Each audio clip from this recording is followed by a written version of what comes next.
Здравствуйте, друзья! Сегодня пятница, 13 необычное время для шахматных трансляций 12:00, но Александр, видимо, человек занятой семейными делами вечером, поэтому мы договорились сегодня записать интервью в нашей рубрике «Ни слова о шахматах». Приветствую в студии Александра Грищука. Да, Саша, привет. Привет, Илья. Добрый день, уважаемые любители шахмат. Любители шахмат, да. Ну что, у нас время наступает, похоже, второго карантина. Такое ощущение, по крайней мере, складывается. А шахмат становится все больше и больше. Я вот прочитал твои интервью давние. И оказалось, что ты давний апологет смены контроля, ускорения. Я прочитал твое интервью в Спортэкспрессе 2000 года после Кубка мира в Дели. И ты тогда уже говорил, что надо сокращать контроль. Вот сейчас, по сути, произошло то, чего ты хотел. То есть классики практически нет, и есть безумное количество блица, небольшое количество рапида, огромное количество буллета. И как тебе это изменение? Ну да, как сказать, так я доволен очень. Но единственное, что поздновато, то есть я уже разучился играть. То есть я думаю, сейчас я из всех контролей, наверное, хуже всего в блиц играю. Но при этом все равно удовольствие это больше всего получаю от блица? Да, да. Ну, буллет уже перебор, то есть у меня с координацией немножко, с мелкой моторикой, так сказать. А вот Крамник тут сказал, что буллет это бред, играть в него нельзя, это вредно, пользы никакой. Ты как к этому относишься? Ну, наверное. Ну, хотя не знаю, они сейчас, вот лучшие игроки, они даже вот по минуте, когда буллет, они какие-то приличные партии, ну, по крайней мере, что-то шахматное. Просто они уже сейчас там по 30 секунд любят играть, но там это уже действительно другая игра. Ну, в принципе, наверное, он прав, но я так не был настолько категоричен. Ну, то есть это все-таки форма развлечения, да? Или ты это считаешь Нет, шахматом? в первую очередь, да. Да, в смысле развлечения. Ну, развлечения, ну, плюс сейчас как призы какие-то, ну, плюс все вот эти матчи, ну, спид-чес, да, на ческоме.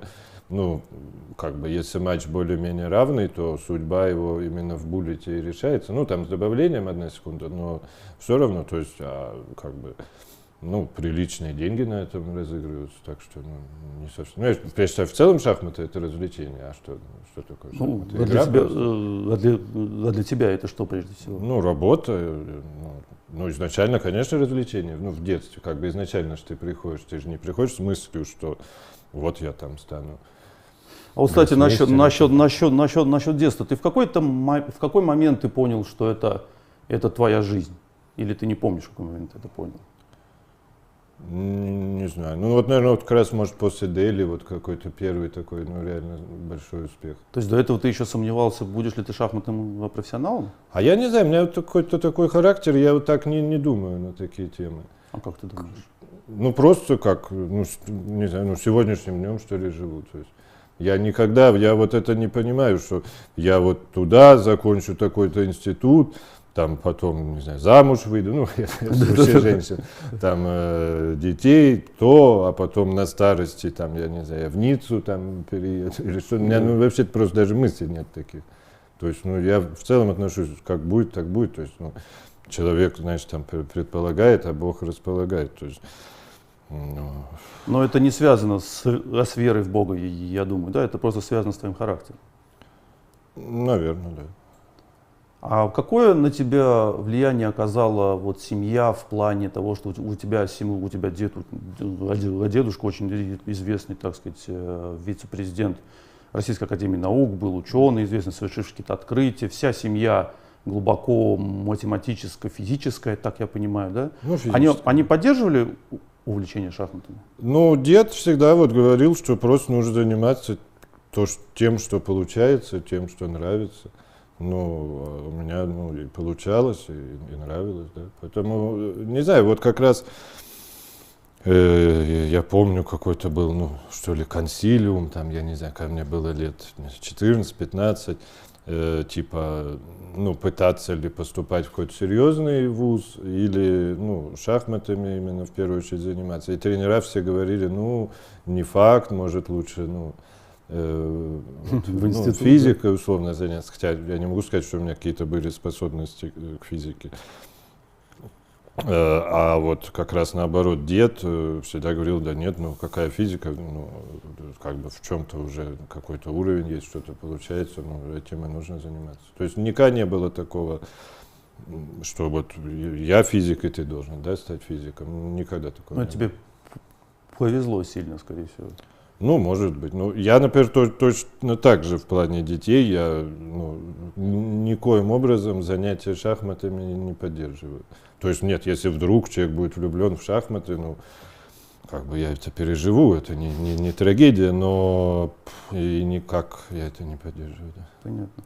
А какую роль, вот помимо шахматного образования, сыграл Анатолий Авраамович Обуховский? Он сыграл какую-то роль, вот как бы как второго отца, что ли? То есть он как-то вел тебя, не знаю, заботился о тебе на турнирах, там вот. Ну, наверное, но мы действительно очень много времени вместе проводили и на ну, в первую очередь, наверное, на турнирах, ну и когда в Москве мы занимались там регулярно, там по несколько часов, наверное, 2 раза в неделю в среднем. Поэтому, ну да, конечно. До какого возраста он с тобой работал вот так полноценно? Ну, я помню, еще вот в Вейконзе мы ездили году, наверное, 2002. То есть, ну, лет до 20, да. А потом? Ну, потом, ну, потихоньку просто как бы перестали работать. Ну, но отношения всегда поддерживали и до сих пор. Угу. Слушай, а вот команда тренеров, у тебя есть такое понятие постоянно? Или они все-таки с течением времени менялись под конкретную задачу? Да, нет такого. То есть нет такого человека, который с тобой там долгие годы? Ну вот как Хузман у Гельфана, да. нет. Или как там Нильсон у Ананда, потом Нильсон у Карлсона. Ну да, ну тут да. Ананда, Нильсон у Карлсона. Да. Или как условно говоря, ну Никитин у Каспарова, ну тоже, наверное, нет, потому что они все-таки, ну, Каспару, наверное, было уже под 30, да, когда они перестали. Да. А мы с Быховским, ну, наверное, вот в районе 20 там. Угу. Слушай, вот еще вопрос от одного из наших слушателей. Как именно у тебя проходил переход из детских шахмат во взрослые? И вообще был ли такой у тебя вот момент, когда ты понял, что все, ты перешел во взрослые, большие профессиональные шахматы? Ну да, у меня вот странно в этом плане складывалось, то есть я сначала, ну, какие-то определенные надежды подавал, там, ну, вот я все время выигрывал чемпионаты России до 10, до 12, 14, 16. Но кроме этого, в принципе, никаких успехов-то не было, то есть я помню, я лет, наверное, не знаю, в 11 получил там какой-то рейтинг, там 350 примерно, после чего лет наверное, в 14 у меня был 330 рейтинг. И то есть, ну и как бы, в принципе, на меня совершенно все уже рукой махнули, ну что ничего не получается. А потом почему-то через 2-3 года у меня уже был 660. То есть, и вот вышел в этот полуфинал чемпионата мира в Индии. То есть, я не знаю, в этом плане странно складывалось. То есть ты как-то себе сам не можешь объяснить, как так произошло? Или просто созрел, накопил? Да мне кажется, просто у всех по-разному уж получается. Ну, если не брать каких-то ультра великих шахматистов, да, там как, ну, там Каспаров, Карлсон, ну, даже, например, у Фишера же, ну, вот он как бы был супер вундеркинд, да, там вот в 15 лет попал в турнир претендентов, да, если я не ошибаюсь. Да. А потом же, вот, ну, скажем, году 70-го, ну, ничего уж такого-то он не добивался. То есть, ну, он выиграл вот эти чемпионаты США подряд, да, какой-то бесконечно, больше, чем Петя. Ну, там наш, бесконечное да? не было сопротивления у него там особо. Ну, как, ну, Ришевский там, не, ну... Ну, все-таки по сравнению с ним, ну, да, по сравнению с ведущими, да. Но также... Ну, не было каких-то сверхуспехов, то есть больше все-таки пиар был. А потом вот он не играл, пару лет, да, где-то с 68 по 70 примерно, или там 69 по 71. Может быть, где-то после вот этого скандала там. Не, ну вот он перед 70-м он точно долго не играл. Вот он не играл, он буквально за 2 года, ну, может, 1 турнир сыграл. И вот что-то с ним произошло, после чего, ну, вышел на какой-то совершенно невероятный уровень. Причем, ну, уже же был у него возраст не такой какой-то особо юный, то есть, ну, уже ближе там к 30, наверное, да. Поэтому, Ну, не знаю, мне кажется, просто у всех людей по-разному происходит. А ты, кстати, в одном из интервью говорил, что Фишер один из твоих любимых шахматистов. У тебя осталось это вот к нему какое-то теплое ощущение, и именно творческое? Ну да, ну у меня, я не знаю, мне так трудно одного выделить кого-то. То есть, если в целом брать, ну, наверное, Корчнова я бы взял. Ну, именно как-то, я не знаю, вот как человек, как, вот именно как шахматист, что, ну, что как-то можно с ним, ну, так сказать, себя сравнивать. Потому что, если взять там Каспарова, Карпова, Фишера, Карлсона, ну, тут видно, что другой уровень способностей, да, и как-то, ну, трудно себя с ними сравнивать. А с Корчным как-то можно, да. Ты сравниваешь себя и по шахматным способностям, и по характеру, наверное, да? Ну, наверное. По каким-то чертам, скажем, характера. Ну, наверное, да. Ну, я дело в том, что Виктора Львовича знал только уже в таком возрасте, ну, довольно, да, почтенном, поэтому мне сейчас трудно судить, да, я его не знал, ну, вот, в том возрасте, который сейчас. Ну, может, и я таким буду, вот, ворчливым таким дедушкой. Нет, ну я больше имею в виду, что у тебя репутация человека достаточно прямого, и мне кажется, ты и есть прямой человек. То есть ты все-таки в большей степени стараешься говорить то, что думаешь, а не то, что нужно говорить. Ну, мне кажется, что в этом тоже, да. Ну да, я поэтому говорю, что в этом вы в чем-то похожи. Хотя характер у тебя вроде более спокойный. А вот скажи, пожалуйста, вот ты сказал, вот эта позиция твоя, что ты не заглядываешь как бы в будущее, да, то есть ты как-то живешь сегодняшним днем. Ну а как это возможно, если ты шахматный профессионал, тебе нужно планировать там какие-то турниры, какие-то отборочные циклы, то есть ты выстраиваешь как-то свою шахматную жизнь? Не, ну под сегодняшним я же не имею в виду, что это рыбка какая-то. Ну, понятно, да. Я имею в виду, ну, на годы вперед. Я могу на несколько месяцев вперед подумать, конечно. Угу. Нет, ну, преувеличивать тоже не нужно. Да. Хорошо, вернемся тогда вот к этому переходу во взрослые шахматы. Ты когда попал, ну, по сути, начиная с 2000 года, ты попал в шахматную элиту и в целом остаешься в ней на протяжении 20 лет. Ну, может быть, чуть позже. Ну, по сути, да, у тебя появились приглашения в супертурниры, ты стал регулярно появляться в каких-то циклах уже, ну, как бы стал игроком элиты. Какая вот на тот момент у тебя была мотивация и какие ты цели перед собой ставил? Или опять же не было такого? Наверное, нет. У меня единственная вот серьезная мотивация в Блице была, да, потому что, ну, я там на ICC играл, и я вот видел, что я реально один из лучших. А вот, ну, например, в классику я видел, что, например, я Ананду, ну, не соперник, да, как бы другой уровень, Каспарову. А не соперник в чем? Ну, вот просто, ну, я вижу, что я слабее намного, ну, вот вижу, ну, как сказать, ну, вот. А ты к этому как относился и продолжаешь относиться? Нет, ну я бы предпочел, чтобы было по-другому, ну как бы что я могу Но сделать? ты ночью из-за этого не просыпаешься в холодном поту, нет, да? Нет. Ну как бы ты воспринимаешь это как данность, да? Ну да.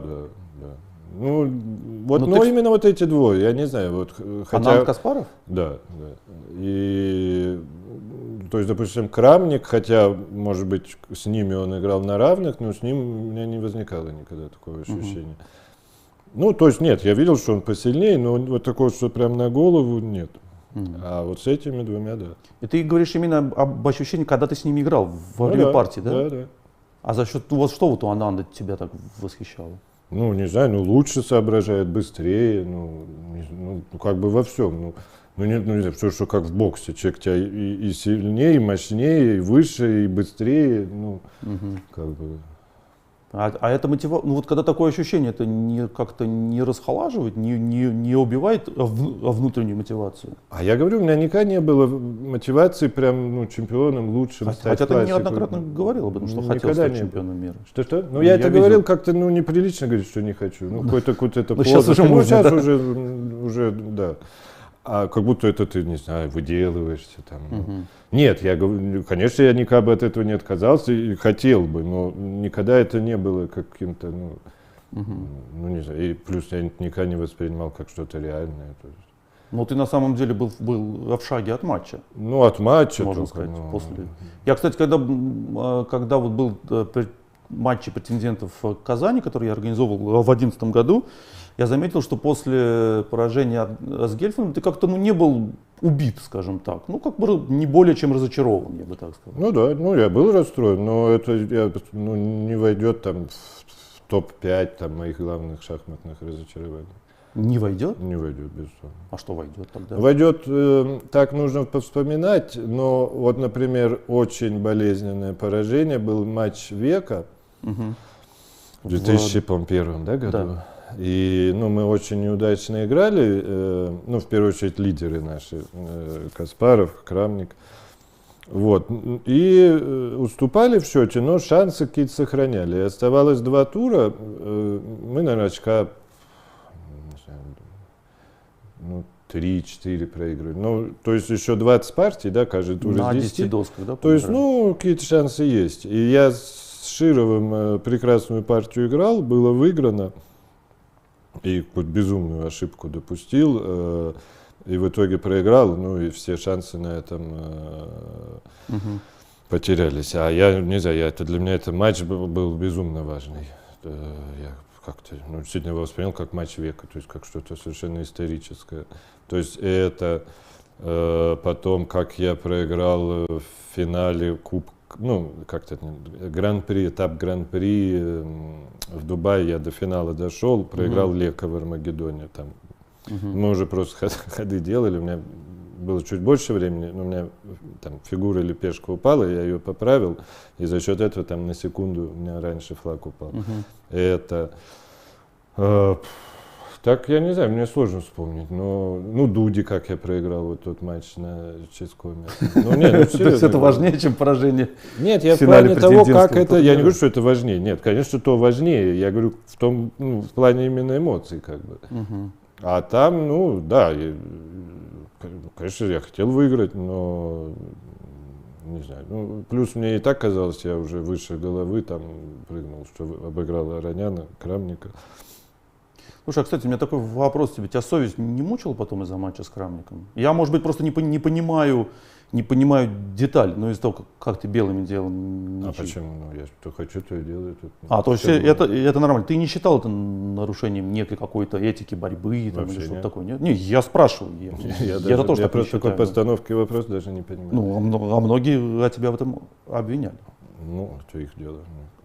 То есть ты не воспринимаешь шахматы как некую там игру из 19 века, где, знаешь, там каждый обязан что-то делать в соответствии с некими установками, скажем так. Нет, я единственное, я помню, вот я эти ничьи делал, а поскольку параллельно играли Гельфанд, Камский, и получалось, что мы, а партии же должны одновременно начинаться, поэтому мы делаем ничью там за 3 минуты, и потом там 1,5 часа ждем, когда те свою закончат.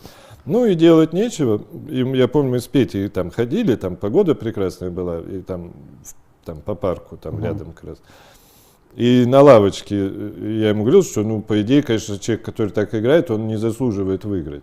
Но в этом смысле, это не значит, что это что-то подлое или что. Но потом я ему говорю, а с другой стороны, что так Каспаров весь первый матч с Карповым играл, да? Поэтому, безлимитный. Да, поэтому чем я как бы хуже, да. Понятно. Слушай, а когда вот у нас много, естественно, вопросов про твое, назовем это, увлечение покером, я коротко хочу этого коснуться. Вообще, как это появилось все в твоей жизни? Появилось, что я просто случайно в интернете наткнулся и, не знаю, просидел. У меня на следующий день должен был быть вечерка. Это Блиц. Блиц-вечерка, там, где самовар разыгрывается. И я перед сном что-то, на каком-то сайте случайно наткнулся. И в итоге, что-то поиграть решил. А Блиц этот утром всегда начинался, там где-то в 11 утра. И когда я что-то, смотрю, до Блица-то осталось часа 1,5. То есть ты проиграл. То есть я просто часов 12 подряд. То есть, безумно интересная игра, да. То есть она тебя сперва заинтересовала просто очень, да? Да, конечно. Как вот и шахматы в детстве, да. Но ты начал играть оффхолдом, да? Конечно, начать. Нет, в лимитный. В лимитный, тогда в лимитный, конечно. И как дальше развивалась эта линия твоей жизни? Ой, это долго рассказывать.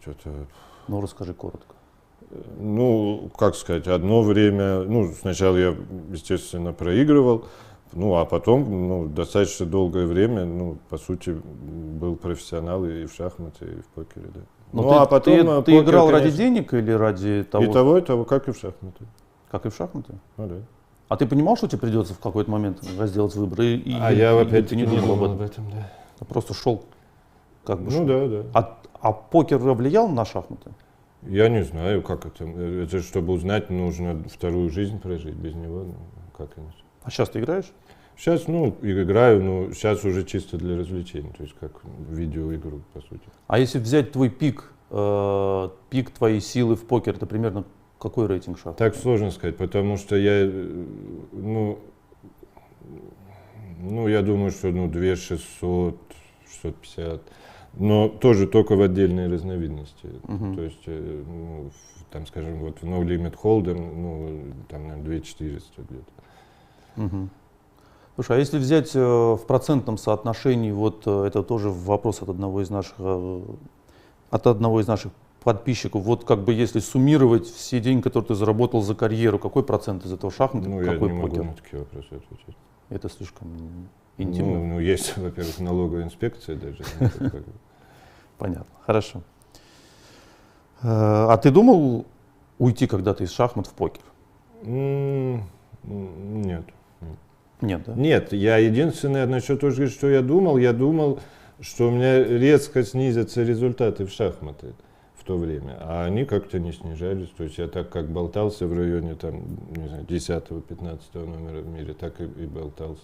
Мгм. То есть никак в этом плане не повлияло. То есть, может, иначе я бы чуть поднялся бы, но это уже не узнать. А ты вообще себя азартным человеком считаешь? Или ты контролируешь как бы В ситуацию? среднем. Ты играешь в какие-то другие игры, там, блэкджек, рулет, то есть сам процесс игры, тебе важно, во что ты играешь, или как многие просто во что угодно, главное играть?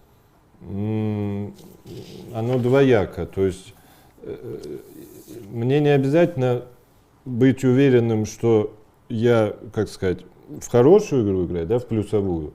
Но если я уверен, что я играю в минусовую, то я не буду, то мне это удовольствие уже не доставляет.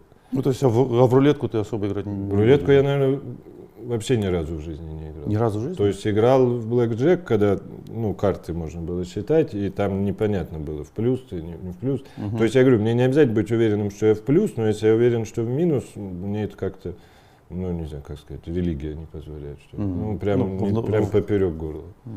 А внутреннее какое-то просто ощущение, да? Да. Настроение мешает так Мгм. играть, да? Понятно. А просто вот бороться, и непонятно, кто ты сильнее, слабее, вот так и ради бога, да. А, например, не знаю, условно говоря, с Карлсоном там на большие деньги в Блиц, я не буду играть, просто противно. Как бы. Мгм. Ну, разумно. Вопрос, который тебе миллион раз задавали, на который ты я, по крайней мере, ни разу не увидел ответа. Как так получается, что ты хорошо играешь, скажем так, блестяще играешь, или по твоей последней теории играл в блиц, и при этом так тяжело принимаешь решения в классическом контроле? Может, это и связано, что как бы, то есть, может, человек какой-то нерешительный, что ли, и пока тебя не прижмет, ты вот выжидаешь, да, а в блиц тебя сразу прижимает. То есть, мне кажется, это как раз... что происходит, когда ты 40 минут думаешь над ходом? Что только не происходит. Да? Как таль с бегемотом, что ли? На таком уровне, да. Да? Нет, не конкретно бегемот, но уровень вот размышлений примерно такой, да. То есть иногда я, например, пытаюсь, как сказать, дедуктивным образом вычислить оценку позиции. То есть, как сказать, вот у тебя сейчас позиция, Да. и ты не понимаешь, как ее оценить. Но, допустим, там 3-4 хода назад еще была теория, ты точно знаешь, что компьютер ее оценил как нормальную для тебя. И ты начинаешь думать над каждым вот из этих 3 ходов, которые ты сделал в этом промежутке. И думать, а может я тут ошибся, а может тут, а может там. То есть ты уже думаешь не об этой позиции, а той, которая была. Ты занимаешься 20. абсолютно бесполезным я говорю, делом, на да? уровне бегемота, да. И ты ничего с этим сделать не можешь. Или тебе это нравится? Нет, мне не нравится. Мало ли. Знаешь, разные бывают пристрастия в нравится, это жизни. громко сказано, но просто мне кажется, это уже в моем возрасте не поменять. То есть если это можно было поменять, лет 10 А ты назад. пытался это менять? Прям ну, как сказать, целеустремленно нет. А почему? Ну, вроде это должно было... Нет, ну, Куда-то я тебя не спорю, подвинуть но, наверх? наверное. Я просто, честно говоря, не всем понимаю, как это делать. Ну, я не знаю, ну как, я не знаю, ну как все, что не помнишь, его спрашивать, а почему ты так быстро играешь? А меня спрашивают, почему так медленно? Ну, вот какие-то особенности у людей. То есть, ну, я не знаю, если нас как-то бы соединить, то был бы супер шахматист, я думаю. Карлсону было бы тяжело вот с нашим гибридом, так сказать, но у каждого свои недостатки. Понятно. Но тебе по-прежнему интересно играть в шахматы? Да, да. Именно в классику, я имею в виду. Ну, ты сейчас бывает, что скучаешь по классике, по живым шахматам, по классике? Вот сейчас карантин, по сути, ты год не год, по сути, вот сколько, полгода ты не играешь. Ну, в первую очередь, просто тяжело дома сидеть. Вот так, ну, уже больше, чем полгода. Вот это в первую очередь. То есть конкретно по игре, не знаю. Но вот именно что на турнир поехать, там, всех ребят встретить, да, что не нужно утром вставать, там, в садик везти, да, ну вот в целом по всему. Но если можно было бы поехать и, например, комментировать турнир, тоже никаких проблем бы не было. То есть, не знаю, ну, иногда действительно как-то, я не знаю, мне вот вся нравилось играть, как бы сказать, вообще я вся нокаут любил, потому что там каждая партия, ну, она, ну, по сути, решающая, ну, или полурешающая, да, если первую брать, да, ну, все, ну, довольно много решаешь. То есть я вся любил играть вот какие-то важные партии. А вот так ты приезжаешь в какой-нибудь круговой, и ты думаешь, вот еще 13 туров, еще там что угодно, какая разница, что там сегодня произошло. А потом ты, когда сыграл полтурнира, там, набрал -1, и ты понимаешь, что ты уже, ну, в болоте в каком-то, и уже трудно вылезти. Но все, вот изначально, мне кажется, ну, не знаю, мне трудно вот такие вот, когда, знаешь, вот миллион партий впереди, ну, и как-то, ну, тяп-ляп, а вот, ну, нокаут, ну, как-то все время собран, вот. Я поэтому, ну, очень люблю нокаут. Да. Понятно. Ну, то есть можно сказать, что тебя интересует больше спортивная борьба, то есть шахматы Конечно, как спорт, да? Да. Ты шахматы воспринимаешь больше как спорт, как искусство? Только как спорт. Только как спорт, Только да. как, ну, как игру, как спорт, да, только так. Слушай, а вот как изменились шахматы за время, что ты в них находишься? Вот, условно говоря, с 2000 по 2020. Атмосфера на турнирах, люди, сами шахматы. Вот ты как-то Ну, наверное, можешь сами это сформулировать? шахматы в последнюю очередь, а вот именно атмосфера, люди, да. То есть очень люди изменились. То есть, ну, совершенно другой характер вот у нынешней верхушки, чем у тех, кто, условно говоря, 20 лет назад. Да. Ну, а можешь как-то описать, какие были люди и какие стали люди? Ну, мне кажется, это просто люди, может, в целом, да, меняются. Ну, я не знаю. Ну, более, наверное, рациональные гораздо стали. То есть, ну вот сейчас посмотри всю верхушку, ну все супер рациональные. Суперпрофессионалы, да? Ну да, ну и плюс еще и так рациональные как-то. Ну, атмосфера стала гораздо более зажатая, конечно. То есть, ну, раньше же можно было даже во время партии говорить друг с другом. Еще не так давно. Говорить в смысле, ну, не с соперником, Нет, а просто не как соперник, бы... ну, с другими игроками, Ну да, там, ну, даже на супер турнирах, я не говорю про там опены, ну, в опенах и сейчас можно, там, мы вот сейчас, вот почему я Isle of Man такое удовольствие получал, потому что мы там выходили курить и болтали все время во время партии. Я надеюсь, что меня не дисквалифицируют за то, что я сейчас сказал. Ну, это известный факт, что... Ну, факт-то известный, ну, может, Да лучше нет, было да, промолчать, но даже на супертурнирах, вот я помню еще мемориал Таля года, ну, меньше 10 лет назад, и в последнем туре играется партия Аронян-Каруана. И они играют Грюнфельд, d4, конь f6, c4, g6, f3, там и так далее, какое-то длинное сначала теория, и там Аронян какой-то, ну, новый ход сделал, и получает быстро, ну, подавляющую совершенно позицию. Вот. И я там захожу в комнату отдыха, и там как раз Аронян, я и Карлсон. И он начинает говорить... Он, в смысле, Аронян? Да. Аронян начинает говорить Карлсону: ну вот как сейчас со своим вот этим смешком, Ага, вот да, это, вот какая у меня типа гениальная, значит, эта новинка. Я ее, говорит, с Сашей еще хотел сыграть. Ну, а мы с ним играли 2 тура назад. Но он сыграл не Грюнфельда, а там конь f6, e6. И Карлсон ему кивает, да, то как вот он прочувствовал, типа туда-сюда. А я говорю, что, ну, хорошая, да, история Левон, все. Но только со мной ты начал партию d4, конь f6, конь f3. Небольшая неувязочка. Ну, это так. И это считалось нормальным, да? Ну, конечно. Ну, да. Ну, наверное, были иногда действительно кто-то что-то чуть-чуть там про дебют пытался спросить. Ну, это было мало. Нет, наверное, это правильно, что запретили. Я не говорю, что это неправильно. Наверное, А это что, правильно. как-то официально запретили? Ну, сейчас, конечно, полностью запрещено во время партии разговаривать. Я же почему искал про дисквалификацию. Это так теперь все. Ну, по крайней мере, ну да.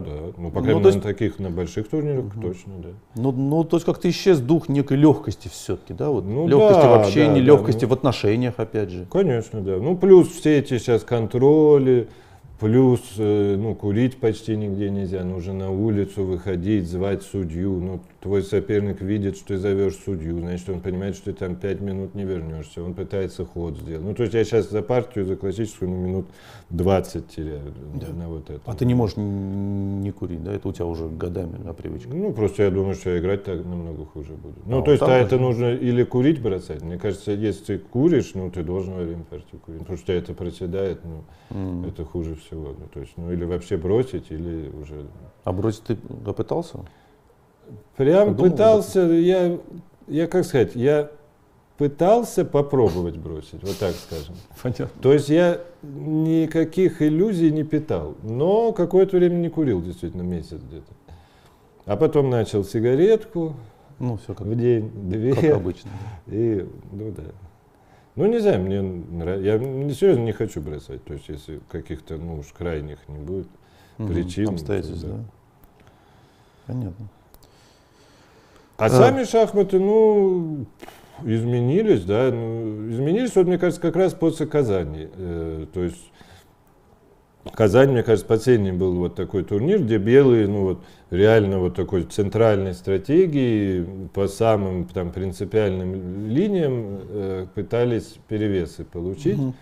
Ну и в итоге это везде к ничьим приводило, и после этого уже пошел другой подход, ну что я что-то просто сыграю, борьба, там я это, ну поскольку у белых все-таки чуть побольше выбор, да, ну за счет того, что у них темп лишний, они больше могут себе позволить, то есть я это, ну, буду чуть лучше знать, да, там, и просто вот так, да, то есть не подача, выход к сетке, а просто какая-то резанная такая подача, маленькая вот На игру, инициативка в этом розыгрыше. А тебе не кажется, что сейчас шахматисты стали менее творческие из-за того, что очень много приходится с компьютером работать? Я не знаю, я вообще так не... Я как-то речь о шахматах и творчестве заходит, я, честно говоря, не знаю, что сказать. Я не понимаю этого. Не понимаешь чего? Ну, что такое творчество в шахматах? Мне кажется, что любой человек хочет выиграть. Если он начинает вот говорить, я в первую очередь творчество, ну, просто врет. 99% что врет. Поэтому, то есть, ну, любой, ты, как бы Тали, он это играл не ради творчества, он так, ну, так он это видел, так он считал, что это лучше его шансы и так далее. То есть все равно в каждом шахматисте, ты считаешь, заложено прежде всего желание победить? Ну, конечно. Да? Ну, в любом маломальски высокого уровня. Иначе бы ты не пробился просто на этот уровень, да? Наверное, не знаю. Ну, плюс в этом суть шахмат. Суть шахмат, ну, это спорт.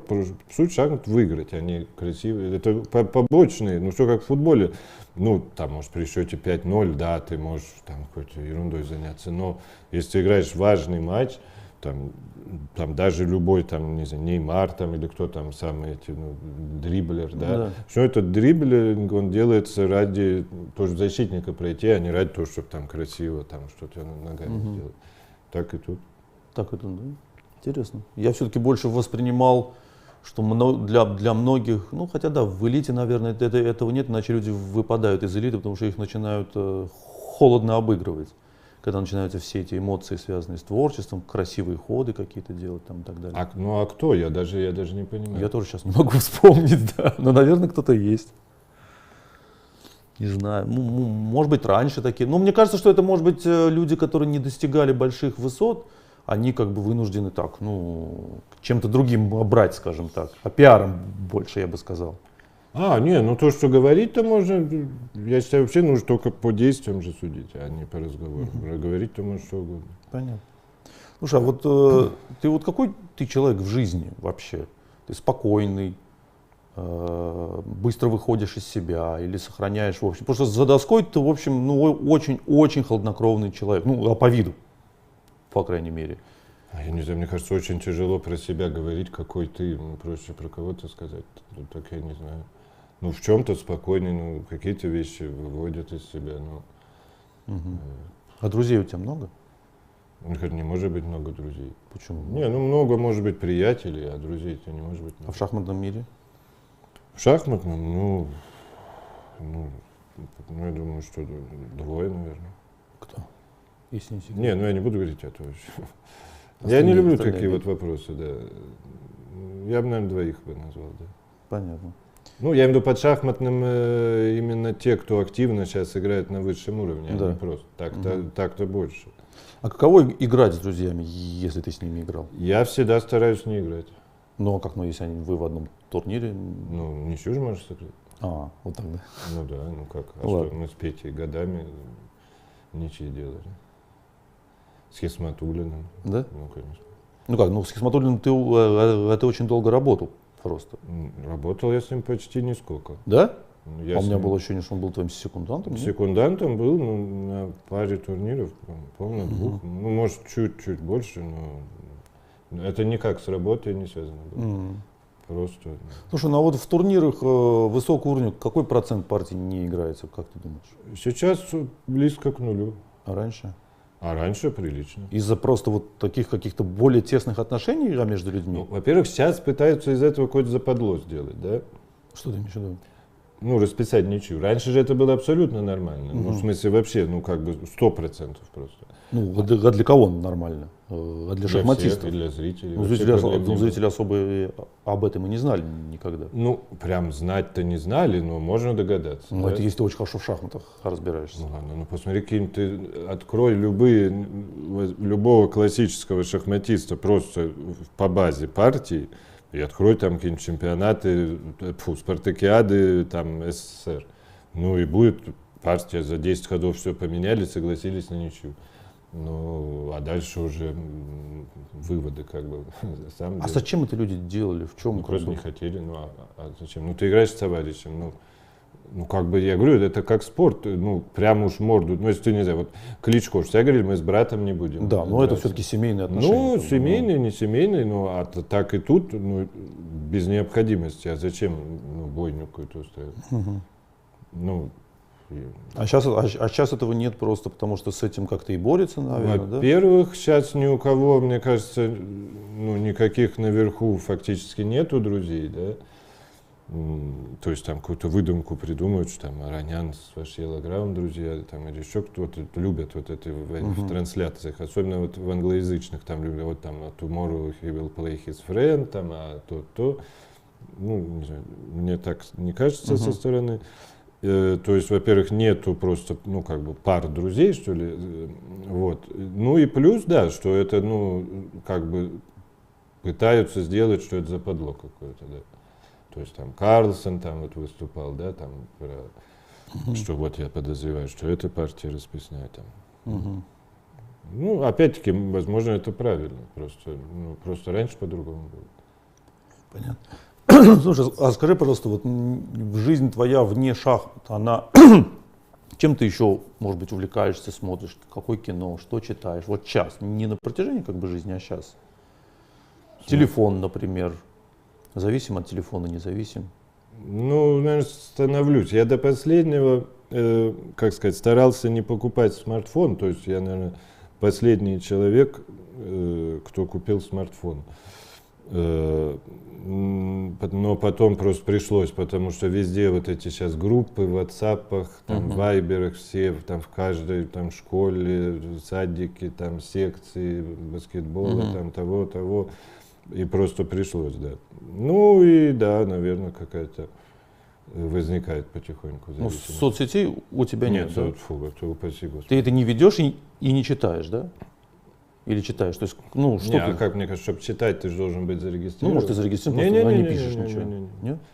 Нет. А Крамник тоже, потому что говорил, что никогда соцсети, и тут завел Твиттер себе, да. Ну, Твиттер это вот единственную, которую я еще могу себе представить, что я заведу когда-то. Потому что, ну, там, каждое сообщение хоть коротенькое, хоть какую-то ты мысль должен написать, а не то, что там просто графомания. Понятно. Два слова о шахматной политике, если эта тема тебе не особенно. Как, во-первых, ты оцениваешь работу ФИДы вот на протяжении последних 2 лет? Вот сейчас примерно 2 года, как пришла новая команда, сменившая команду, которая более там, 20 лет руководила ФИДы. Вот какие произошли изменения, как ты их оцениваешь? Ну, тут двояко, потому что, с одной стороны, ну, вся деятельность это провал за провалом, но с другой стороны, просто время сейчас такое, сейчас везде как бы ну, катастрофа то есть, происходит во всем мире, поэтому... Из-за пандемии, ты имеешь в виду? Ну да, из-за связанных с пандемией вещей, и поэтому... То есть, ну, плохо, но можно ли было сделать реально лучше, сложно сказать. То есть, ну, условно говоря, вот сейчас отменяется, ну, или, как они говорят, не отменяется, а переносится, хотя я не очень понимаю. Если это ежегодное событие, то если он переносится на следующий год, ну, в моем понимании это отменяется, да, потому что это следующий еще переносится, ну, вот, вот чемпионаты мира по быстрому блицу. Но, с другой стороны, а как их провести, да, то есть в нынешней ситуации? Ну, все же спорты играют. Футбол играет, баскетбол играет, хоккей играет. Все играют. Не, я не знаю. Все, кроме нас, играют. Нет, да. Ну, я имею в виду, что это серьезное, как бы, оправдание. То есть это не отмазка. Это именно достаточно серьезное оправдание, ну, для того, что происходит. Ну, плюс, допустим, то, что Минск отказался от Кубка мира и Олимпиады, ну, я думаю, тут тоже вина ФИДа, ну, минимальна, ну, да, конечно. если есть. То есть это по совершенно другим причинам. Как ну, бы, то есть, посмотрим. сказать, То есть пока рано просто, я считаю, выводы делать. То есть если, во-первых, если когда-то ситуация нормализуется, то я не буду говорить, когда нормализуется, потому что я совершенно не уверен, что она хоть когда-то нормализуется. Но если она нормализуется и дальше будут провалы, ну, тогда уже можно какие-то диагнозы, так сказать, ставить, ну, или оценки. А пока, ну, просто действительно они в самый неудачный момент пришли в ФИДе. А что думаешь по поводу турнира претендентов вообще, как из этой ситуации Я уже ничего не выходить? думаю про это. Ну, я же говорил, что ну, я в онлайне бы предлагал сыграть. Ну, во-первых, сейчас уже и моя идея не проходит, да, потому что я же предлагал, чтобы ну, Каруана, Лаграф и Гири играли вместе с какого-то европейского города, а уже куча европейских стран, я так понимаю, тоже закрыты между собой, поэтому ну, уже, мне кажется, просто момент упущен. Я уже ничего не думаю. Ну, как, тебя этот вопрос волнует или не волнует? Ну, не знаю, ну, какое-то, конечно, послевкусие это неприятное от всего этого, но я, честно говоря, когда меня не спрашивают, я об этом не думаю. Ну, когда спрашивают, я опять начинаю думать, ну, опять неприятно. Опять огорчаться, да? Ну, не то, что огорчаться, ну, неприятно. Ну, понятно, что это неприятная ситуация, да, то есть ты, ну, уже на год завис, то есть, ну, там, условно говоря, когда вот эти все шли турниры Магнуса, то есть я какие-то дебюты не играл, да, там, что-то не играл, какие-то варианты, дебют. Сейчас думаешь, а зачем я не играл, да, то есть, ну, как Лаграф, ему же вообще, может, просто всю карьеру загубит этот турнир претендентов, потому что вот он же все эти турниры, там, не играет Е4, не играет Грюнфельда, пропускает их. везде примерно последние места занимает, ну, а и что, так если 2-3 года, ну, так у него и карьера примерно закончится. В общем, не знаю.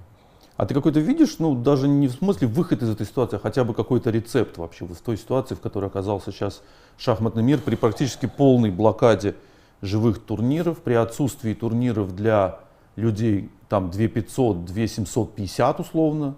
Как вообще, как выживать людям? Что дальше-то делать? Вот как жить? Ну, не знаю, мне кажется, не шахматный мир в этой ситуации оказался, мир просто в этой ситуации оказался. Как бы просто за счет того, что мы в шахматах, нам это ближе всего, но в целом, а что можно сделать? Я не знаю, ну, так же ведь даже, ну, я не знаю, так фактически во всех странах же.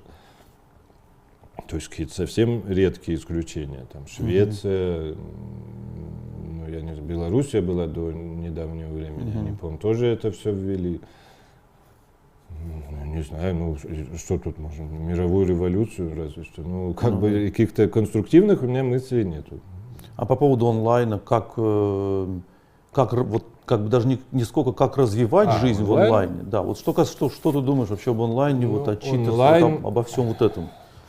Насчет читерства, у меня много мыслей насчет читерства, это можно все интервью ему посвятить. Ну, давай. А это, по сути, самый важный вопрос, потому что если мы переходим в онлайн, то это та проблема, которая не дает нам там развиваться. Ну, я сразу скажу, что есть вот какие-то области из того, про что я буду говорить, в чем я недостаточно компетентен и говорю просто на основе того, что я читал. То есть я не могу утверждать, что это правда. Но есть и вещи, в которых я убежден. То есть первая вещь, это что, вот и сейчас Лаграф сказал, что там 36 камер его не остановит, если он захочет читерить.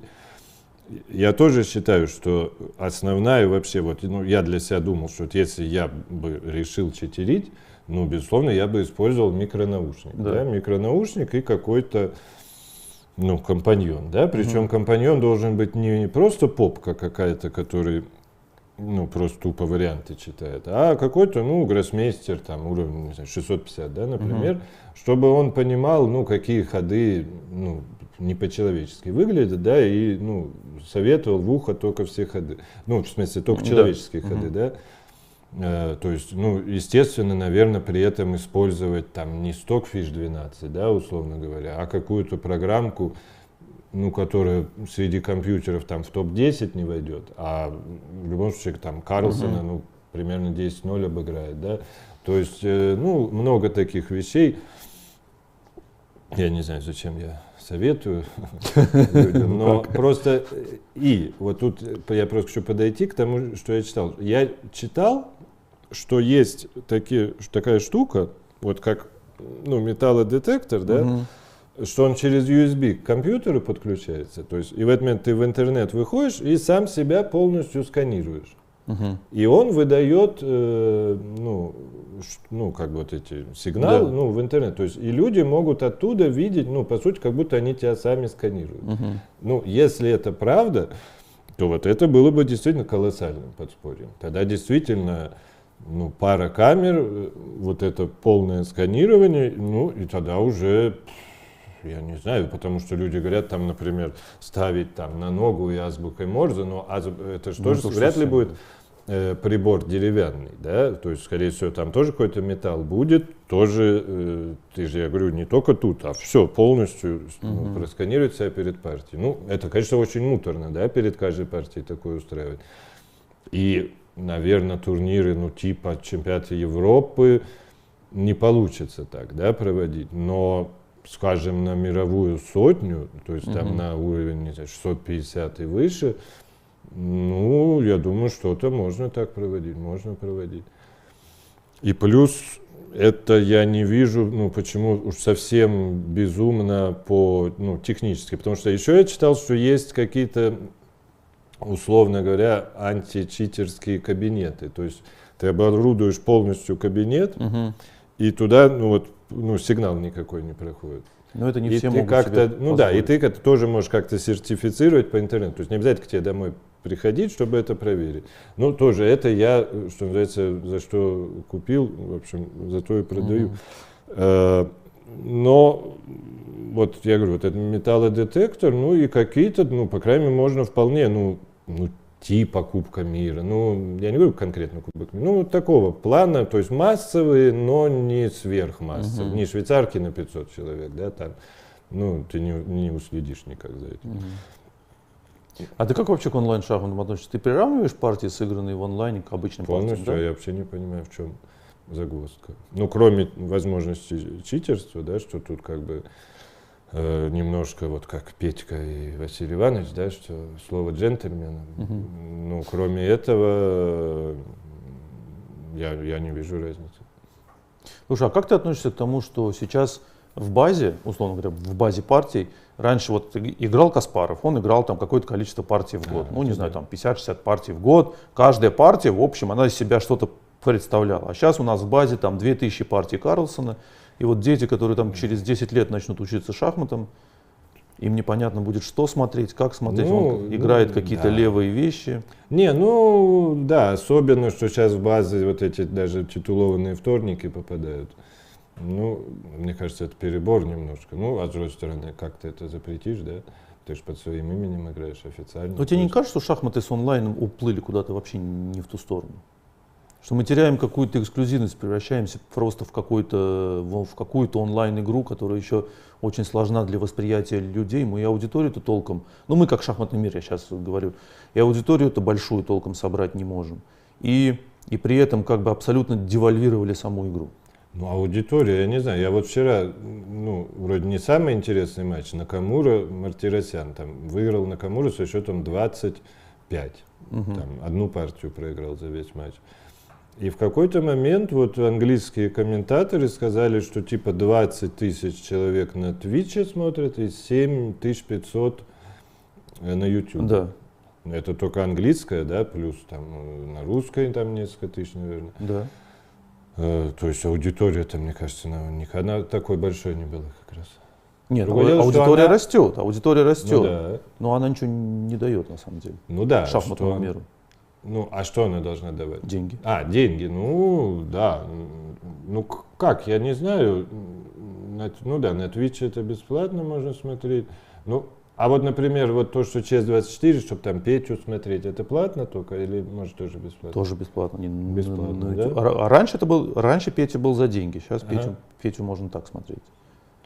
То есть мы ничего с этого не имеем на самом деле. Ну, с этого, может быть, имеет ЧС-24, хотя я тоже не совсем понимаю, что. Может, у них выросла аудитория, они могут это продать инвесторам, какой-то пакет акций, там что-то такое, они сейчас вышли на биржу как-то Ну там, вот, то есть удачно, неудачно. опосредованно, ну как? Ну, это получается одна организация. Ну, хорошо, а вот ты канал открыл, у тебя же есть какие-то планы?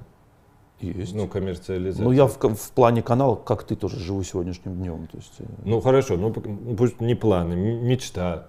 мечта есть, да. Ну, мечта, значит, Мечта ну, есть, получается, можно сказать, что это сейчас вклад идет в это, Да. а потом ты с тех же любителей будешь через что-то, я не знаю, через что, через игровую зону, Да. уроки, там, еще что-то, вебинары, там, ну, я не знаю, Да. получать. Ну, мне кажется, просто сейчас такая бизнес-модель идет, да, что сама трансляция бесплатна, но опосредованно эти люди так или иначе потом, возможно, что-то заплатят. Ну, я так это понимаю. Может Я- быть, да, тебе может быть, виднее ты в данном прав. вопросе.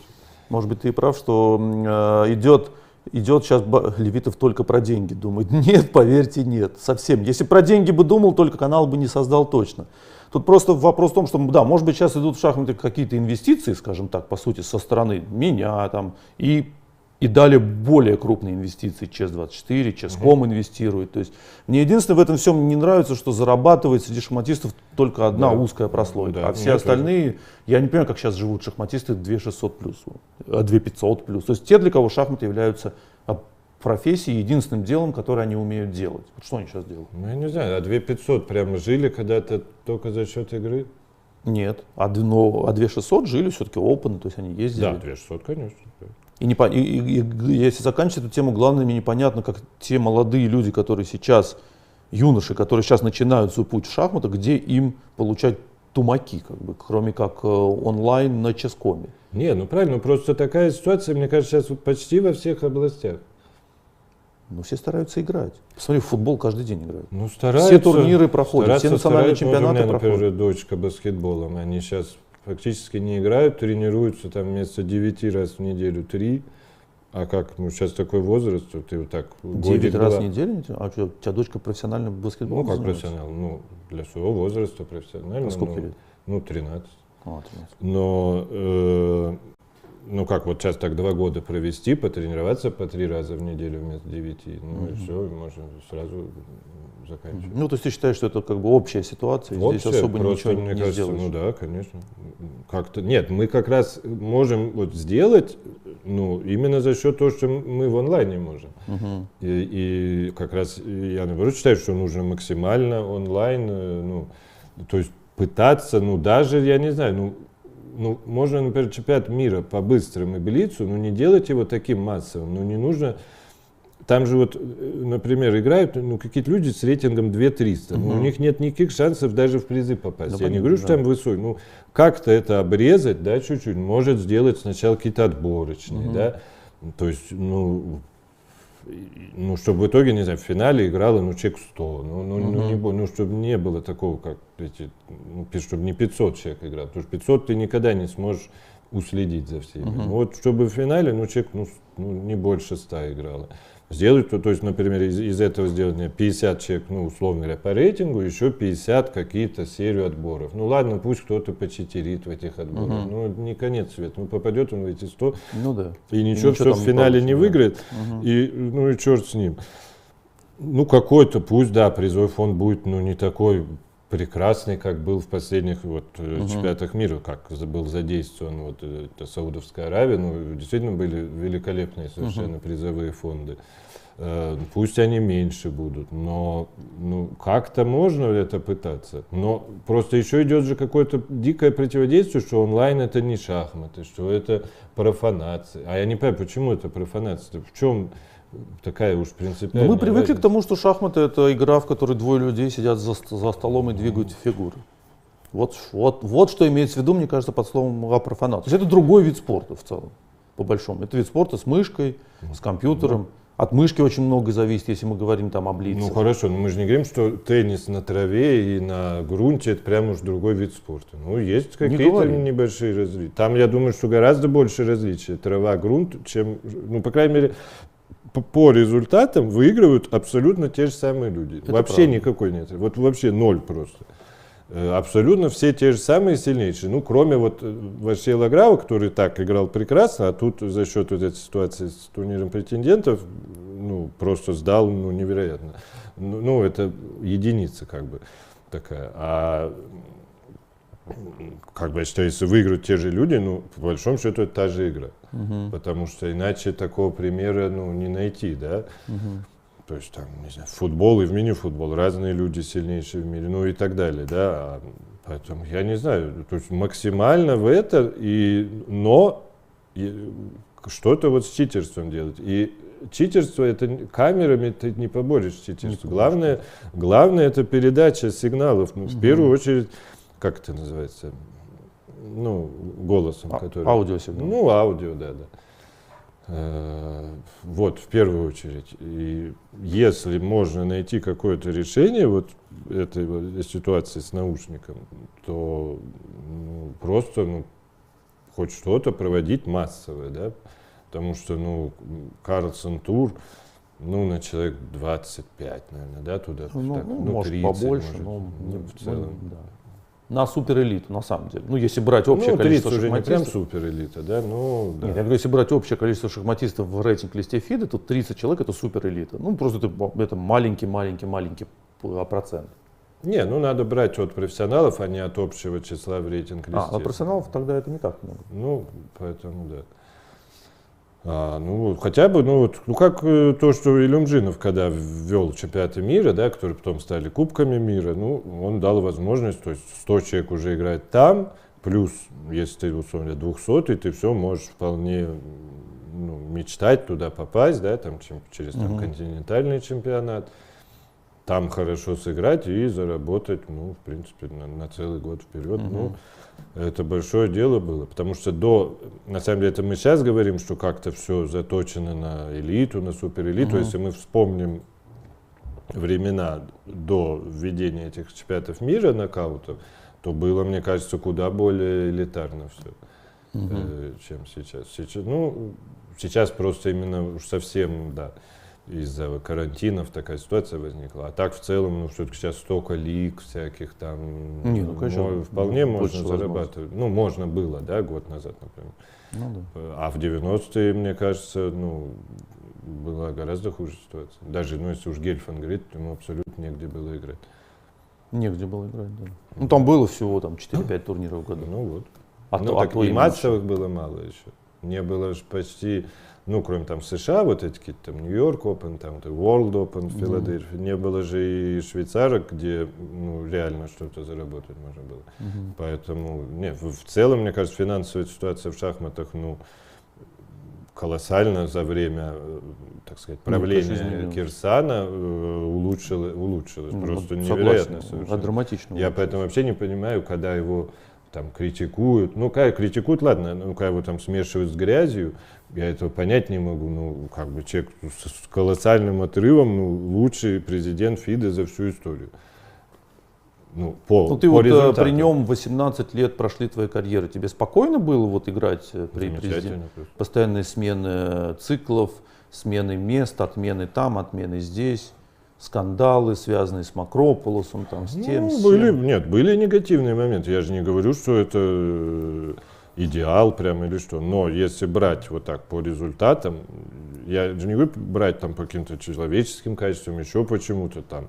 Тогда можно, наверное, Эйви, да, там выделять, там, ну, по уважению. Но если брать конкретно по результатам, по, ну, количеству денег, принесенных в спорт, ну, просто, мне кажется, даже сравнивать не с кем тут.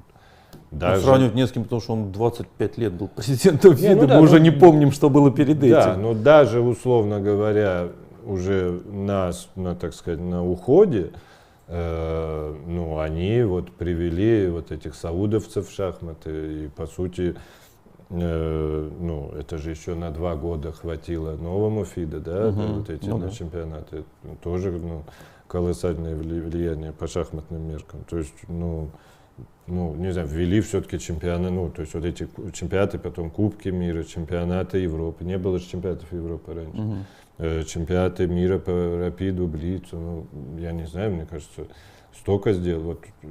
Вот вообще за время моей карьеры, ну, ситуация в шахматах, ну, колоссально просто улучшилась. Просто несравненно лучше стало. Ну, несравненно лучше стал, но при этом вот выйти на тот уровень популярности и значимости, который всегда шахматисты и шахматный мир хотели, так и не удалось. У тебя есть какие-то вообще, вот, может быть, опыт твой, что тебе говорит, почему это в итоге так и не происходит? Ну, потому что очевидно, что это не происходит. То есть у нас все равно есть определенная прослойка людей, которые нас смотрят, любят и как бы увлекаются шахматами, но прослойка эта достаточно узкая. Ну, а я, честно говоря, не понимаю, почему по-другому-то должно быть. Ну, действительно, шахматы... Ну, потому что хочется. Не, ну, просто хочется, да, это хочется, но как бы реально, чтобы смотреть шахматы, ну, у тебя должен быть какой-то уровень. Ну, вот я говорю, я, ну, в принципе, считаю себя человеком, ну, в целом, к играм, ну, способным довольно. То есть я, ну, достаточно быстро схватываю какие-то основные моменты. И вот я хотел посмотреть финал чемпионата мира по доте. Перед этим созвонился с непомнящим, ну, который, ну, может сказать, полупрофессионал. Он тебе Мы с ним там поговорили там минут 20, почитал какие-то статьи. После чего включил этот финал, за 2 часа, ну, не понял, ну, вообще ничего, ну, просто, ну, вот, ну, как бы потом комментатор кричит, о, эти выиграли.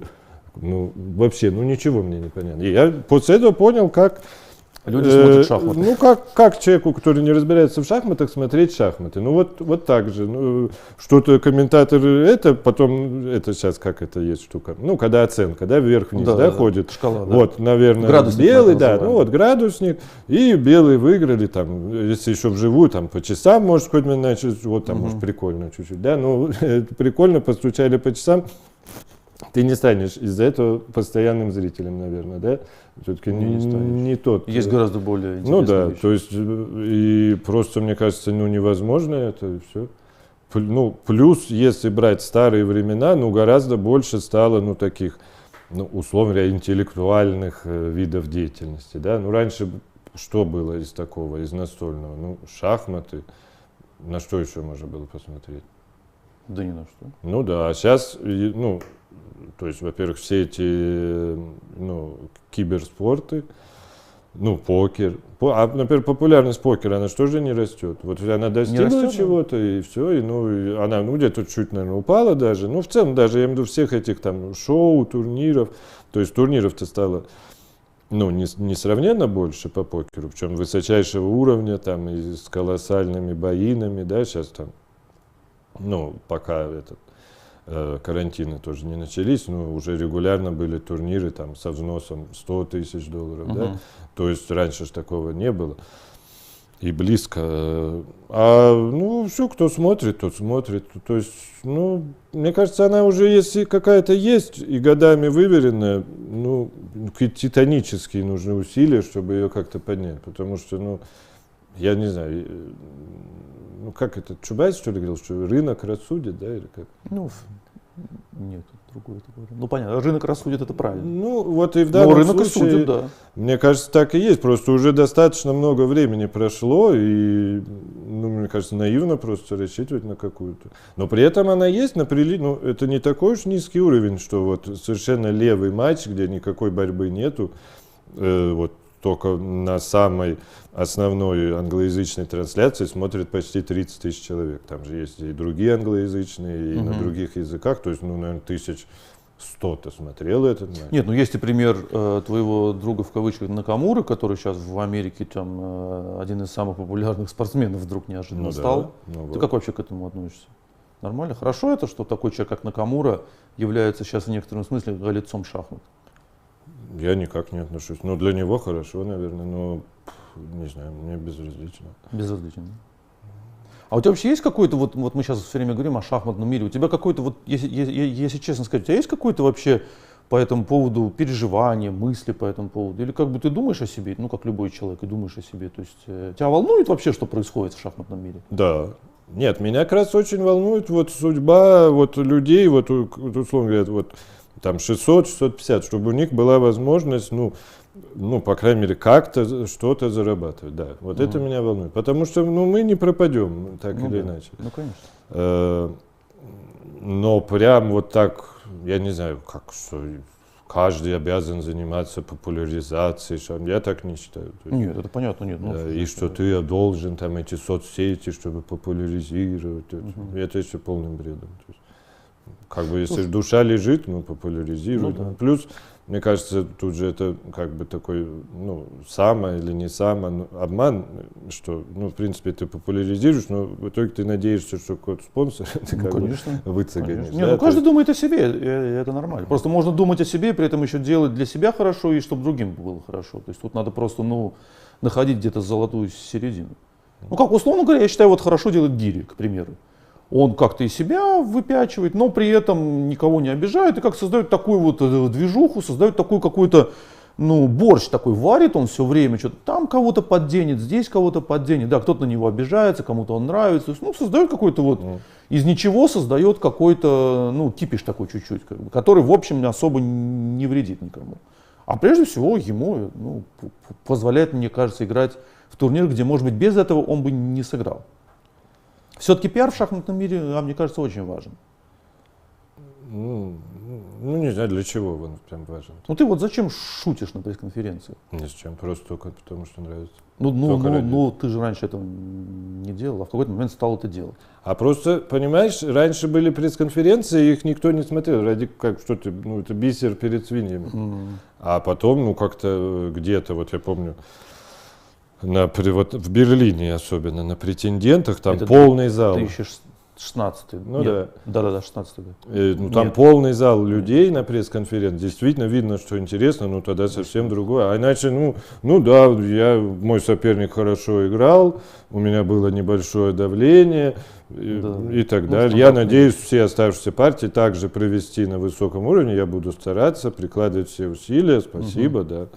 Ну, а если действительно есть интерес, ну тогда и сказать хочется что-то интересное. Ну, то есть ты это просто сделал по зову сердца, да? Я Это клянусь. Это не концепция, да? Нет, ни в коем случае. Понятно. Ну а как ты относишься к знаменитым видео, которые после этого появились на YouTube? Ну, появилось. Ну, какие-то забавные действительно были моменты, да. Ну тебе это приятно или все равно? Ну, все равно, да. Я так и думал. Не, просто у меня в какой-то момент дочка нашла и говорит, смотри, какое про тебя видео. Ну, причем случайно она наткнулась просто на YouTube. Ну, это, ну, приятно, можно сказать. Ну, а так, ну, не имеет значения. Понятно. Теперь у меня вопрос про российские шахматы. Угу. Вот, во-первых, я хотел поговорить про Олимпиады, но потом понял, что я даже не знаю, о чем говорить, как бы, честно говоря, потому что такой вопрос достаточно, мне кажется, болезненный, поскольку и ты, и другие шахматисты наши, мои товарищи тоже как бы столько приложили усилий, вот если взять за жизнь, за эти там 18 лет, сколько приложено усилий, чтобы выиграть эту несчастную Олимпиаду, у тебя какое-то рациональное объяснение есть тому, что это не получилось до сих пор сделать, кроме того, что ну просто не получилось, потому что мы как бы как хуже играли? Прямо рационального нет. Я уже думал, что, может, я проклятый какой-то. Я поэтому даже был рад, что меня не взяли вот на... А ты-то почему думал? Ну, я единственный, по-моему, кто играл во всех Олимпиадах, мне кажется. И... Не, ну ты не можешь быть проклятым, ты ее 2 раза выиграл. Ну, не знаю, может, после этого что-то я сделал, и вот прокляли меня. Но я даже был рад, ну, как-то, ну, не прямо рад, но вот какой-то частичкой, так сказать, что меня не взяли. Я подумал, может, без меня тогда выиграю, но тоже не выиграли. То есть я не знаю, я честно не знаю. Этот гештальт хочется закрыть, как бы в итоге? У тебя остается какое-то вот ощущение, что ты еще, если будет такая возможность, как бы приложишь усилия? Нет, если будет возможность, ну, приложу, да. Если в команду попаду, приложу, конечно. А как вообще оцениваешь состояние? Нет, я имею в виду, что в целом, конечно, я неудачно играл в Олимпиадах. То есть тут что нужно честно сказать. Ну, какие-то были, может, хорошие, но в целом я ниже среднего с чем это уровня играл. Я не знаю. Ты вроде очень мотивирован обычно за команду играть. Нет, ну, конечно, там атмосфера, очень специфическая на Олимпиаде. То есть, другое дело, что она для всех специфическая. Я не знаю, честно, у меня нет ответа. Ну, это вот такое мое, можно сказать, жизненное поражение. Ну, не знаю, пока еще бороться, буду продолжать, если будет возможность. Понятно. А как вообще оцениваешь сейчас ситуацию в российских шахматах? Возьмем, наверное, до пандемии, скажем так. Ну, мне кажется, что в целом очень много, очень-очень много сделано для шахмат. Другое дело, что мне просто, как сказать, я немножко с направлением не согласен, в котором это все делалось. То есть очень много вот в пиар именно вкладываю, усилий там, я не знаю. Но мне это не близко. То есть, понятно. То есть, например, не знаю, у меня все время было такое впечатление, что, например, Олимпиаду выиграть, не ради того, чтобы Олимпиаду выиграть, а чтобы потом об этом можно было везде сказать, написать. Но это не мой подход. Я не говорю, что этот подход неправильный, просто, он мне очень не близок. Я не знаю.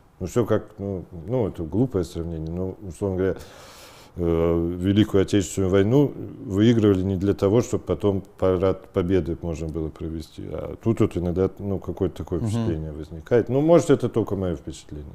Но в целом, безусловно, очень много сделано. Очень, мне кажется, поддерживают сейчас юниоров, юношей, девушек, даже детей. То есть, как бы, видно, что не наплевать на все это, то есть... Это, пожалуй, самое главное. Да.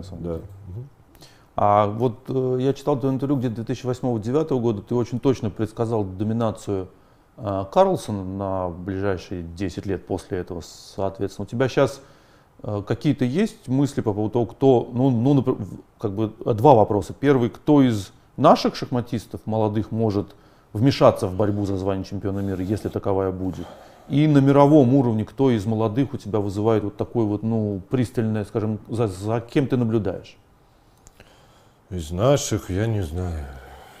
я не знаю. Мне кажется, Артемьев мог бы, но уже, может быть, время чуть-чуть ушло. Потому что, не потому что он старый, да, ему там сколько, 22, наверное, или сколько-то. Да, 23, но по-моему.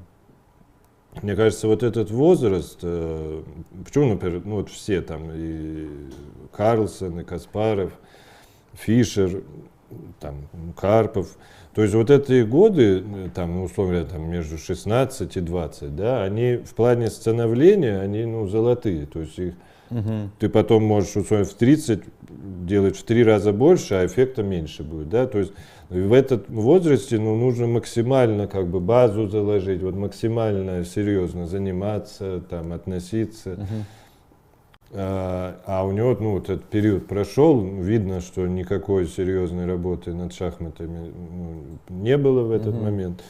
И, то есть, ну, способности у него огромные, но прям, что вот так за самые первые места, я боюсь, что, ну, какие-то титанические сейчас усилия нужны будут. Вот. Из совсем молодых, я не так хорошо знаю, ну, Есипенко, безусловно, будет сильным очень гроссмейстером. Прям что за первые, сложно так пока сказать. То есть, прям если, не знаю, если мне обязательно отвечать, то я бы сказал, скорее нет, чем да, но буду рад ошибиться.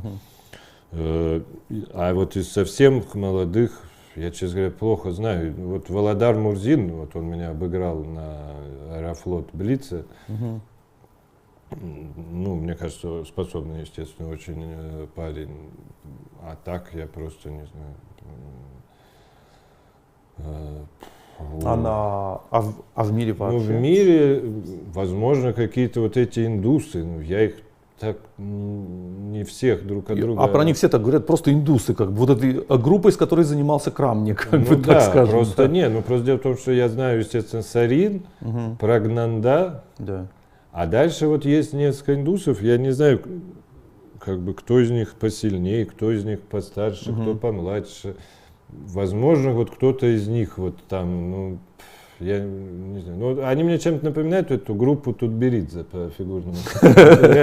Ну, просто полгода прошло, а там уже совершенно другие, да, на первых местах. Ну и Фирузак, естественно. А как ты к нему относишься? Ну, что безумно способный, ну, плюс у него вот это есть, вот в отличие, чего не было у Артемьева, ну, фанатичное совершенно увлечение шахматами. То есть это есть, то есть способности есть, вот этот фанатизм есть. Ну, кстати, вот еще часто спрашивают, там, сексизм это не сексизм, говорит, что женщины слабее мужчин, да? Сейчас это уже сексизмом стало считаться. Да. Хотя я не понимаю, Это почему. не перестало быть правдой. Ну да, ну просто одна из причин, почему женщины слабее, что, ну, у женщины почти не может быть такого фанатизма, как у мужчины. Просто, ну, наверное, по физиологическим каким-то, да, потому что, ну, женщина изначально, ну, чтобы детей родить, там, заботиться. А, ну, ясно, что этому какой-то фанатизм мешать будет, да. А мужчина, ну, в принципе, ну, достаточно 5 минут ему, да, чтобы ребенок, да, получился. Да. Или, как говорил Жванецкий, одного, ну, да, неловкого движения. Да. И, то есть, женщин вообще с таким вот фанатизмом, как у реально фанатичных мужчин, да, вот, ну, читаешь там в спорте, вот, ну, великие какие-то там баскетболисты, да, там, Ларри Бёрд, там, ну, Майкл Джордан, само собой, то есть они там проиграли тяжелейший плей-офф, там, 7 матчей, там, уползал с площадки, после чего просто той же ночью пошел тренироваться, да, что вот в следующем сезоне все-таки вот мы им надерем задницу. Ну, что так женщины сделали. Я не то, что не встречал, я даже, ну, представить такого не мог. Ну вот, и у Фирузы это есть, так что вот, да, как бы, если не объединять, по крайней мере, индусов в кучу, то, безусловно, он как бы главный. Саша, вот скажи, пожалуйста, тут такой вопрос, я его немножко переформулирую. Спрашиваю тебя дать 3 ценных совета для жизни, как отец сыну. Я не думаю, что тебе комфортно будет отвечать. А вот если бы ты мог магическим образом изменить в своей шахматной карьере что-то, в отношении к шахматам, в занятиях, что бы ты изменил? Я не знаю, потому что это нужно было всю жизнь поменять. Единственное, что купить компьютер пораньше. Потому что реально вот, когда я перешел благодаря Этьену Бакро вот перед матчами в Казани с ноутбука на реально стационарный компьютер, там многоядерный, я понял, я до этого не мог понять, почему каждый раз вот эти, самые ведущие, каждый раз я анализирую, хоп, по дебюту какая-то фигня, хоп, фигня, а потом я понял, просто там мощнее, в разы, как-то, в десятки даже раз, то есть, это микро такой совет, но... А в юности? Опять я говорю, только это бы привело к изменению всей жизни. Поэтому так я не могу такие советы давать. Потому что еще, не дай бог, там, в какой-нибудь параллельной реальности я ими воспользуюсь, там, знаешь, эффект бабочки пойдет. Ты веришь в это? Нет, просто, это, больше как шутка, но... А вот компьютер, да, не помешал бы купить. Слушай, а вообще ты вот говорил, что ты агностик. Ты сохраняешь эту, что ты как бы, допускаешь, скажем так, наличие чего-то, но не особо об этом думаешь. Ты как вот, сейчас у тебя какое отношение к этому? Нет, я, конечно, верующий, но ни в одну из религий не верю. То есть я в целом верю. Понятно, я не говорю о религии, я говорю о вере в Бога. Да, безусловно. Но я даже не могу сказать, что какая-то... понятно, что по идее я как христианин должен быть, но тоже... Нет, ты ничего никому не должен. Как сказать, по национальности, по месту проживания, по бэкграунду, так сказать. Знаешь, бэкграунд у тебя же все физики, они обычные. Нет, все равно, Россия же православная страна. Да. В целом. Понятно. Питомцы домашние? Был пес Зева, Зевс его звали. Зевс. Нет, я говорю пес. Пес Зева, мы его звали Зева, Зевс. Он, получается, на 13 лет меня младше. Уже умер, конечно. Но я его очень любил, очень. Я безумно был рад, когда родители взяли его. Я вообще всегда мечтал, чтобы у меня были какие-нибудь братья, сестры, но никогда не было. И вот он мне, я вся к нему как к брату относился. Сейчас нету, конечно, сейчас как бы и так достаточно. И так достаточно, да? Да. Слушай, а дети сильно отвлекают от карьер, так скажем? Потому что я тут смотрел, как ты там играл какие-то ЧС-24, что-то там, дети орут. Нет, в этом для меня-то онлайн действительно чуть-чуть другая игра, да, из-за этого. То есть я поэтому вот сейчас последний турнир, который играл, вот Сан-Луис, да, онлайн, я в гостиницу переехал, но я просто не смог, за день до турнира я переехал прямо в день, там буквально за пару часов до начала, и в результате в первый день я пол из 3 набрал. А потом, уже полегче стало. Там я набрал +3 за 2 остальных дня, Карлсона обыграл. То есть, да, и такой есть момент. Но я говорю, если ты уезжаешь на турнир, то это ничего страшного. Просто, конечно, с дома вот играть эти серьезные турниры. Невозможно. Я все, допустим, вышел из группы на Магнусе, да, а группа-то была все-таки, дай бог, Карлсон, Накамура, Артемьев, Дубов, я Хари Кришна. Я сумел выйти. Но играя из дома, да. Но в итоге я понял, что все-таки, если серьезно пытаться хорошо сыграть, нужно не с дома, да. Наша жизнь меняется сейчас сильно. Хорошо. Нет, для меня, честно говоря, вообще эти шоком стали турниры Магнус, потому что когда прервали претенденты, везде эти карантины навводили, и я полностью расслабился. То есть я месяц вообще шахматы, я компьютер не открывал, в смысле компьютер открывал, но я в шахматные программы не открывал. И вдруг объявляют, потом какой-то турнир, ладно, я думаю, покомментирую. А потом хоп, и меня позвали, мне просто это как обухом, так сказать, по голове, потому что я был вообще не готов. Все-таки, все какой-то организм должен быть на каком-то уровне, тонуса, да, что ли. А я полностью, то есть я подумал, все, сейчас полгода вообще ничего не будет. И действительно, вживую полгода-то ничего и не было, но...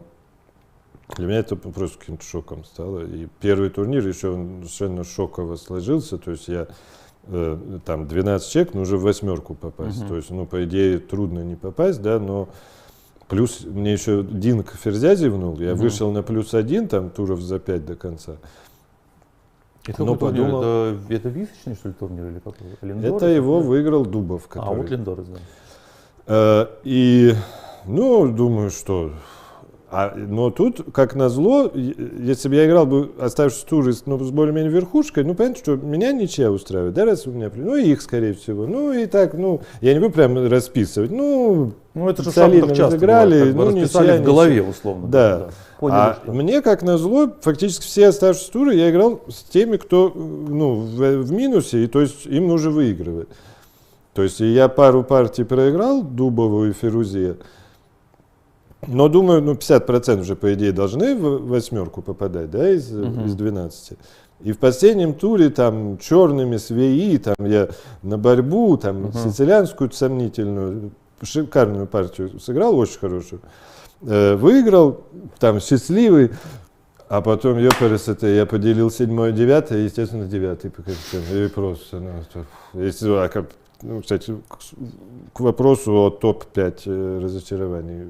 Одно из, ну, по крайней мере, очень близко, да. А ты себя считаешь невезучим, что ли, человеком? По мелочам. Я по мелочам считаю себя невероятно невезучим человеком. То есть, ну вот какой-нибудь, вот знаешь, в аэропорту ты стоишь, вот там 20 очередей на паспортный контроль, ну вот в которую я встану, ну обязательно передо мной какой-нибудь окажется там что-то у него не так. Ну вот по таким, нет, в целом я не бытовых вопросах. А вот по таким вот, по каким-то, ну по большому счету неважным вещам, да, очень невезучий. Слушай, а ты вообще рассеянный человек? Нет. Нет? Нет. То есть ты, ну, все помнишь? Как нет, у ну тебя может, всё я чётко? не знаю, ну по сравнению с по-настоящему нерассеянными людьми я и рассеянный, но Ты можешь на проехать там фоне свою остановку в метро, условно задумавшись о чем-то. пару раз в жизни было, пару раз. Просто смотря на тебя во время классических партий, может сложиться ощущение, что ты такой человек, который, знаешь, может задуматься и уехать до конечной станции. Нет, я же Нет, в да? целом-то обычно это контролирую. Почему? Я же не то, что я прям хоп и 40 минут прошу. Нет, я так, ну еще 5 прошу, еще 5, еще 10. Не. Ну, по крайней мере, на фоне шахмат не рассеянный совершенно. Ну да. То есть нестандартный образ шахматиста. Думаю, Так нет. Ладно, друзья, ну что, будем заканчивать. Я исчерпал свой лимит вопросов. Да мы с Сашей оба человека курящие, да, 1,5 часа, уже пора покурить. Всем спасибо огромное. Извините, я сегодня не смогу озвучить ваши вопросы. Мы вопросы собирали заранее, поэтому я вот что мог озвучил. Напомню, кстати, что завтра, сегодня пятница, да? Да, завтра мы играем вечером, мы, в смысле, канал наш, клуб на Личесе, мы играем вечером с Шиповым и Жигалко, будем бороться клубом нашим. Саша, приглашаем тебя, если у тебя будет вдруг 2 часа свободного времени. Ну там на Личесе проходит турнир клубов. Ага. И там есть клуб Шипова, есть клуб Жигалко, там еще какие-то американцы, Пингвин какой-то там. Это Буллет, да, наверное? Не-не-не, это Блиц 3+0, у нас там клуб, мы как бы формируем команду, ну и там комментаторы наш, Шиманов, Мирошниченко, Бореев там будет играть, и мы, в общем, там будем бороться с монстрами. Это как бы командная игра, она длится 2 часа, 3+0 контроль, и в зачет берутся первые 20 результатов. То есть там вообще просто там человек 100 в команде? Больше. Больше. Может и 500 быть, сколько угодно. Да. Ну, такая не вот. знаю, посмотрим. Я на прощание историю одну Давай. расскажу. Я вот в последнее время вообще сил не было даже вот этот вторник сыграть. Наверное, штуки 4 подряд пропустил. А сейчас вот в этот вторник думаю, все, сыграю. Значит, что-то как-то бодрый, думаю. Значит, и там, ну, в общем, он в 9 вечера начинается по Москве. Там, ну, как-то детей укладываю, думаю, вот как раз 3 минуты остается, успею перекурить. Значит, курю, бегу к компьютеру. Турнир начался, ну, вот реально 10 секунд назад. Значит, 0 пока получил за первый. Уже я не сразу. был зарегистрирован, дело в том, что я не нажал. Если бы зарегистрирован, партия начинается, и Да, не ну, страшно. Ты просто можешь потерял бы на время, минуту да. потерять, там, ну, первый тур обычно не очень сильно. 0.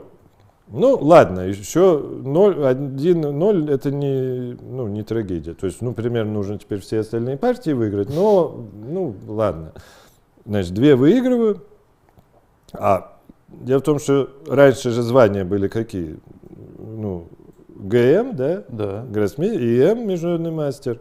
То же самое женский гроссмейстер-мастер. Потом еще ввели ФМ, да, ФИДе-мастер. Угу. А сейчас, оказывается, звание есть ЦМ, это кандидат в мастера, НМ, это National Master, и плюс еще то же самое женщина.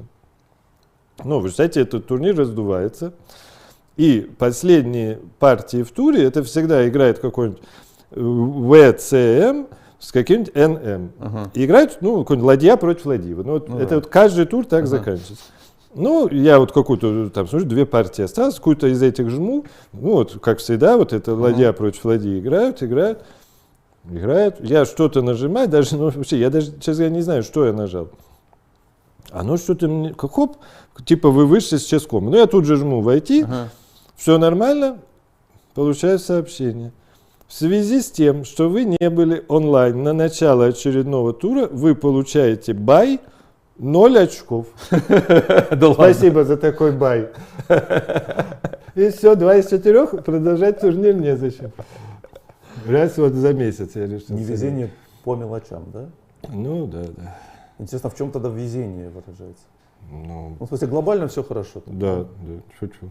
Ладно. Желаем нам всем, и тебе в особенности, чтобы глобально было все хорошо, а по мелочам можно пережить. Все, друзья, спасибо огромное. Все завтра играем в 10 вечера за нас. Кто не может играть, тогда болейте. Спасибо большое, всего доброго, до свидания. Спасибо.